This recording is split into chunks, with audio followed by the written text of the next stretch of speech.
সকল পর্যায়ের নেতৃবৃন্দর কাছে আহ্বান জানাতে চাই, দেশ নায়ক জনাব তারেক রহমানের পক্ষ থেকে, যিনি বাংলাদেশের গণতন্ত্র পুনরুদ্ধারের জন্য বাংলাদেশের নেতা হয়ে সকল গণতান্ত্রিক রাজনৈতিক দলের নেতৃত্ব দিচ্ছেন আমাদের সকলের প্রিয় নেতা, বাংলাদেশের নেতা দেশ নায়ক জনাব তারেক রহমানের পক্ষ থেকে আমি কেরানীগঞ্জের সকল বাসিন্দাদেরকে, জনগণকে আমি বলবো, আমি ভাই বোনদেরকে বলবো, কেরানীগঞ্জের মা এবং আমার সন্তান সমতুল্য যারা আছেন, আগামী তরুণ প্রজন্ম যারা আছেন, আমি তাদের উদ্দেশ্যে বলতে চাই যে আমরা বাংলাদেশ জাতীয়তাবাদী দল, এই শহীদ প্রেসিডেন্ট জিয়াউর রহমান এই দলটি গঠন করেছেন বাকশাল থেকে বহুদলীয় গণতন্ত্র প্রবর্তন করার জন্য।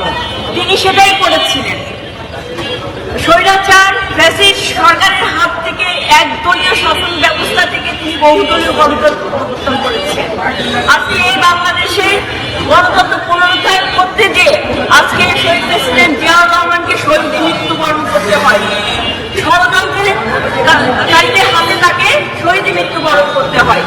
দেশ নেত্রী বেগম খালেদা জিয়া আপোষহীন সংগ্রাম করে যাচ্ছে শুধুমাত্র বাংলাদেশের গণতন্ত্রকে রক্ষা করার জন্য।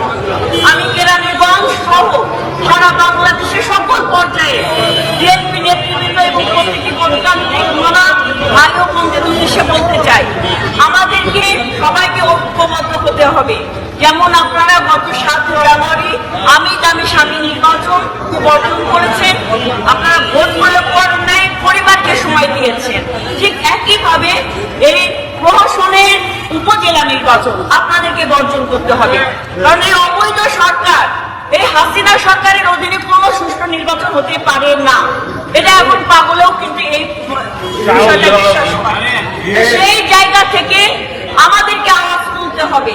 আপনারা মাথায় রাখেন, আমরা কিন্তু শহীদ প্রেসিডেন্ট জিয়াউর রহমান যিনি স্বাধীনতার ঘোষণা দিয়েছেন, রণাঙ্গনে যুদ্ধ করেছেন, আমরা তার সৈনিক, আমরা দেশনেত্রী বেগম খালেদা জিয়ার সৈনিক, আমরা বাংলাদেশের 63টি রাজনৈতিক দল, 18 কোটি জনগণ এবং 12 কোটি ভোটারকে ঐক্যবদ্ধ করে রাখার যে সামাজিক নেতৃত্ব বিএনপির ভারপ্রাপ্ত চেয়ারম্যান দেশ নায়ক জনাব তারেক রহমানের সৈনিক।